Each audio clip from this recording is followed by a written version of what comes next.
بسم اللہ الرحمن الرحیم۔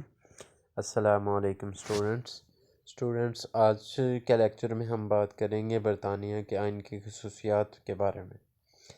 تو پہلا پوائنٹ اس میں جو ہے ان ریٹن یعنی غیر تحریری، یہ برطانیہ کا آئین غیر تحریری آئین کہلاتا ہے۔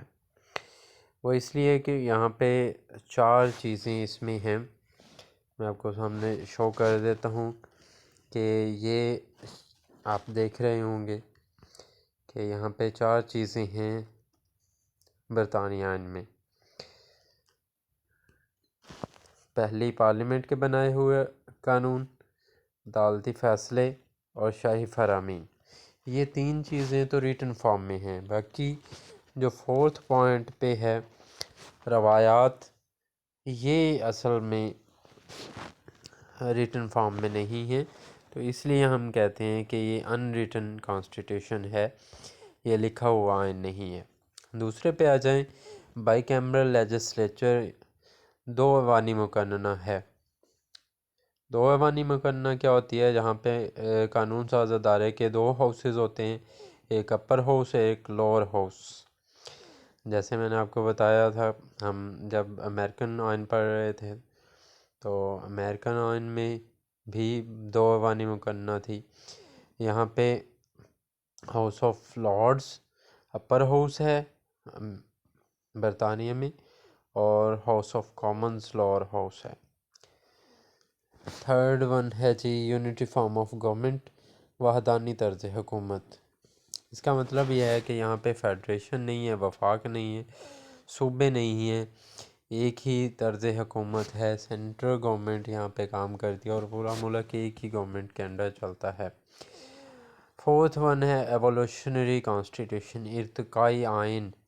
مطلب یہ ہے کہ یہ کسی فکسڈ پیریڈ میں کسی جگہ پہ نہیں بیٹھ کے بنایا گیا، بلکہ یہ ایوولوشن اور ارتقاء کا نتیجہ ہے۔ کئی صدیوں سے جو چیزیں چلی آ رہی تھیں وہ اس آئین میں انوالو کر دی گئی ہیں، اور وہی پرانے رسم و روایات کے مطابق اس ملک کو چلایا جا رہا ہے۔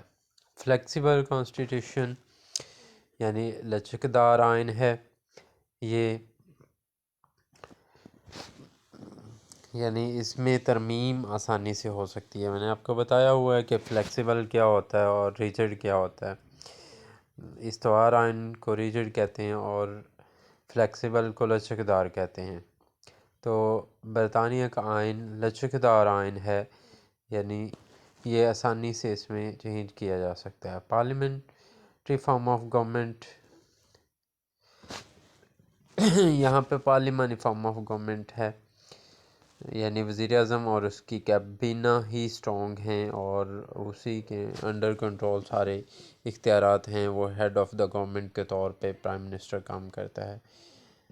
مکسڈ گورنمنٹ یعنی امتزاجی حکومت، ہاں جی، یہ بھی ایک یونیکنیس ہے برطانوی حکومت کی کہ یہاں پہ 2 قسم کی حکومتیں بیک وقت کام کر رہی ہیں، ایک تو کنگشپ اور ایک ڈیموکریٹک سسٹم۔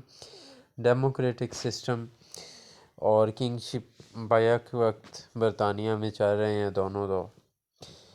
پارلیمانی سوورینٹی 8 نمبر پہ اب آ جائیں۔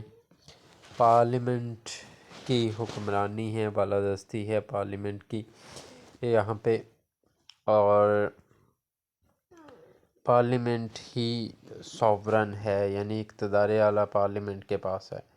ویک اپر ہاؤس یہاں کا ایوان بالا یعنی ہاؤس آف لارڈز یا دارالعمرہ جسے کہتے ہیں، وہ ایک ہیریٹری باڈی ہے اور اسی کے ذریعے سے اس کا نظام چلایا جا سکتا ہے۔ اور آپ یوں سمجھ لیں کہ یہ جو ایوان بالا ہے ان کا یا دارالعمرہ ہے، اس کے پاس اختیارات بہت کم ہیں، اتنے زیادہ اختیارات نہیں ہیں اس کے پاس، صرف چند اختیارات ہیں، اور ہر اختیار میں وہ ہاؤس آف کامن سے مدد لیتا ہے، اور house of common he solid authority رکھتی ہے۔ نیوٹرل سپیکر، غیر جانبدار سپیکر، جیسے ہم نے پڑھا تھا امریکن آئین میں کہ سپیکر جانبدار رہتا ہے، یعنی وہ اپنی پارٹی کا ایک اہم عہدیدار ہوتا ہے، یہاں پہ ایسا نہیں ہے، بلکہ اسپیکر جب منتخب ہو جاتا ہے تو اس کے بعد وہ غیر جانبدار ہو جاتا ہے، وہ کسی پارٹی کے حق میں بات نہیں کرتا۔ Difference in practice and theory, ہاں جی، یہ بھی یہاں کا ایک بہت یونیک فیچر ہے برطانیہ کا، کہ یہاں پہ ڈفرینس پریکٹس اینڈ تھیوری میں پایا جاتا ہے۔ مطلب کہ تھیوریٹیکلی تو بہت سے اختیارات بادشاہ کے پاس ہیں، لیکن ان پریکٹس ان اختیارات کو استعمال کرتا ہے prime minister. By party system, یہاں پہ دو جماعتی نظام ہے۔ دو جماعتی نظام کا مطلب یہ ہے کہ دو جو سیاسی جماعتیں ہیں یہاں پہ برسر اقتدار آتی رہتی ہیں، اور وہی ہر دفعہ حکومت میں آتی ہیں۔ تو دو پارٹیز ہیں، ایک لبرل پارٹی ہے اور دوسری یہاں کی، اگر آپ دیکھ سکیں یہاں پہ میں آپ کو دکھا دیتا ہوں، کنزرویٹو پارٹی ہے اور دوسری پارٹی ہے لیبر پارٹی۔ لیبر پارٹی کو لبرل پارٹی بھی کہتے ہیں۔